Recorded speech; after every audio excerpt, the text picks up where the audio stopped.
यह कहानी फ्रांस के अल्सास और लॉरेन क्षेत्र की है, जहां फ्रांस की हार के बाद जर्मनी ने शासन शुरू कर दिया था। जर्मन सरकार ने आदेश दिया कि अब वहां के स्कूलों में फ्रेंच भाषा नहीं पढ़ाई जाएगी, बल्कि जर्मन भाषा पढ़ाना अनिवार्य होगा। इसी ऐतिहासिक घटना के कारण यह कहानी आगे बढ़ती है। कहानी का नायक फ्रांस है, जो एक छोटा स्कूली लड़का है, और वही पूरी कहानी अपनी दृष्टि से सुनाता है। एक दिन फ्रांज स्कूल देर से जा रहा होता है, क्योंकि उसने पार्टिसिपल्स का पाठ बिल्कुल नहीं पढ़ा था। वह बहुत डरा हुआ होता है और रास्ते में सोचता है कि काश वह स्कूल न जाकर कहीं बाहर घूम ले। मौसम सुहावना था, पक्षी चहचहा रहे थे और प्रशियन सैनिक अभ्यास कर रहे थे, जिससे उसका मन पढ़ाई से और भी हट जाता है। लेकिन डर के कारण वह फिर भी स्कूल चला जाता है।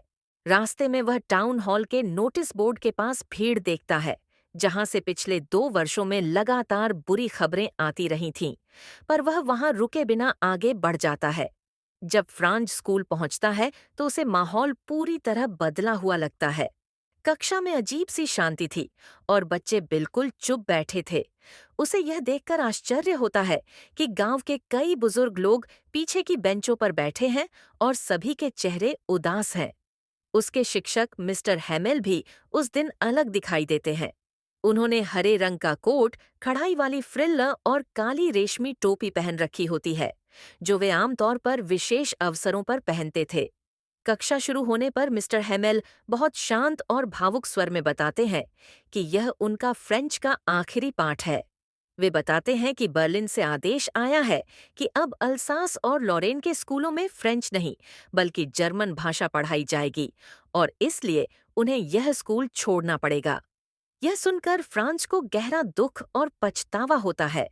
उसे एहसास होता है कि उसने अपनी मातृभाषा को कभी गंभीरता से नहीं लिया और पढ़ाई को टालता रहा, जबकि अब यह मौका हमेशा के लिए उससे छिन गया है। मिस्टर हेमेल आगे फ्रेंच भाषा के महत्व के बारे में बताते हैं।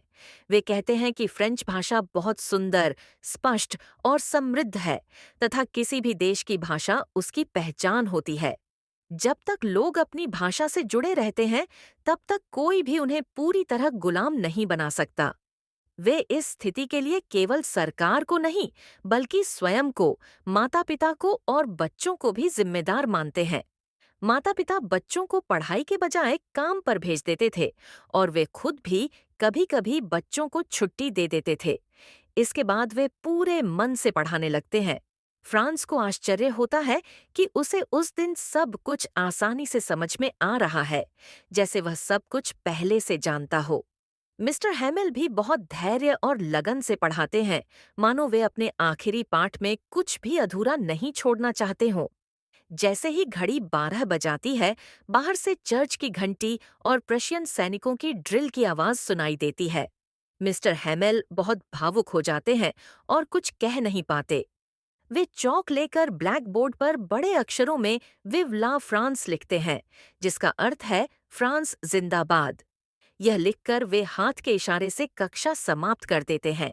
इस तरह यह कहानी हमें यह सिखाती है कि हमें अपनी भाषा, संस्कृति और शिक्षा का सम्मान करना चाहिए, क्योंकि जब ये हमसे छिन जाती है, तभी हमें उनका असली मूल्य समझ में आता है। ऐसी और डिटेल्ड और वन शॉट वीडियोस के लिए चैनल को सब्सक्राइब करें और वीडियो को लाइक करें। Thank you everyone and best of luck for your exams.